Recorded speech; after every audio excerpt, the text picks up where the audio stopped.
Greetings, everyone. Pete Pardo here from Sea of Tranquility. Welcome to day 29. Right? I got that right? 29? Yes, day 29 of albums that are 50 years old in 2022 as we look back on the great year that was 1972. Yes, we're getting down to the nitty gritty. Yes, we're getting down to my absolute favorites of this year of 1972. This particular one is no exception. I had lots of you who have been saying that this would be my number one choice for the month for 1972. Not quite.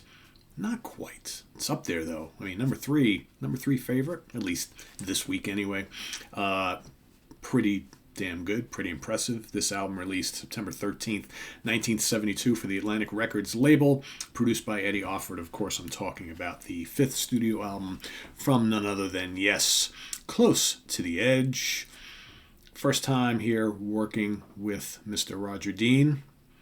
All right, which I always kind of thought there should have been more here. You know, the artwork on the inside of this always quite legendary, right? I wish we would have had that somewhere on the cover, but you know, not to be. It's okay. We got the classic logo, which is I guess enough to celebrate. So of course, this is the what many people consider the absolute classic lineup of the band. Although, ironically, this lineup didn't work together for too long, right? You got John Anderson on vocals, Steve Howe on guitars, Chris Squire bass and backing vocals, Rick Wakeman on keyboards, and on his last studio album with the band, Bill Bruford on drums and percussion, because, of course, Bill was jumping ship shortly thereafter to go and join an equally groundbreaking band called King Crimson. Perhaps you might have heard of them. So, 3 tracks, that's it.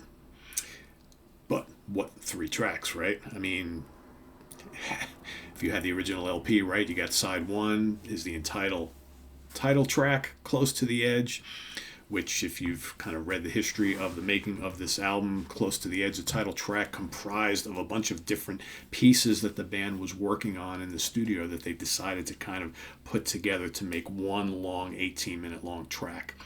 And obviously, for those of you who know this album very well and know this song very well, you listen to it, you really would never think that it was comprised of all of these different musical movements, but that's exactly what it was. And put together, you got the Solid Time of Change, Total Mass Retain, I Get Up, I Get Down, and Seasons of Man, right? And it all works together.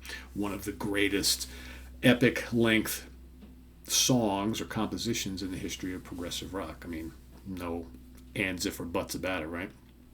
But side 2 is possibly just as good, right? Side 2, you've got And You and I, the gorgeous And You and I, another lengthy track at 10 minutes and 12 seconds, made up of Chord of Life, Eclipse, The Preacher, the Teacher, and the Apocalypse. Gorgeous song, great Mellotron soundscapes and amazing guitar work, acoustic and electric from Mr. Steve Howe. Great vocals from Johnny. I mean, just this whole album is just this band firing on all cylinders, in my opinion. But for me, as much as I love both of those songs, my favorite song is nestled all the way at the end of side 2, Siberian Khatru. Also, it's about 9 minutes long, right? Everything here is epic. Siberian Khatru is just, it's busy, it's symphonic, it's dramatic. I mean, the bass line, the guitar work, the Mellotron, all the other keyboards that Wakeman's use. I mean, Siberian Khatru for me is just majestic and just wonderful. Easily one of my favorite Yes songs of all time, from my favorite Yes album of all time. And yeah, and you know, of course, if you've gotten the reissue of this, they've thrown in their version of America, Paul Simon's America, right, which is wonderfully done, very different than the original, and you know, in a different time, might have been a good inclusion on this album as well. Not that it really needed it, but you know, because this album on its own is about 20, not quite 40 minutes long. So you know, America would have been a nice little add-on at the end, but that's okay. It's perfect as it is, right? Because this is a perfect album. So there you have it, Close to the Edge by Yes, day number 29. 2 more days to go. I'm looking at my other 2, right? What are they going to be? I think you both know what the bands are. You just don't know which order I'm going to do them. Not that it really matters, like I said. It doesn't really matter because I actually had them flipped around about a week ago, and then I was like, nah, I got to do it the other way, and I may change my mind again before tomorrow, but and maybe next week I'll look back and I'll be like, I probably should have done. It doesn't really matter, right? Top two spots are great, regardless of the order, right? It could be a tie for all I care, right? But for today, it's all about Close to the Edge. So let us know what you think of this landmark album in the comments and chats, and also what is your pick for day 29 as well. So tune in tomorrow for day 30. Visit us on the web at www.seaoftranquility.org. We're on Facebook. We're on Twitter. Of course, we're here on YouTube all the damn time. Thanks for watching, everybody. And please subscribe if you haven't already and click on that notification bell so you get alerted of all of our content and you don't miss a single episode, a single day. So we don't have people asking for stuff that I put on my list a week ago or 4 days ago, because I've been seeing it all month, right?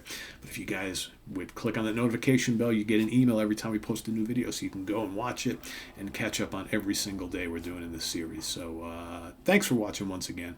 I am Pete Pardo. We'll see you real soon here on the sea, because of course we're all here together all the damn time. Take care. Bye-bye.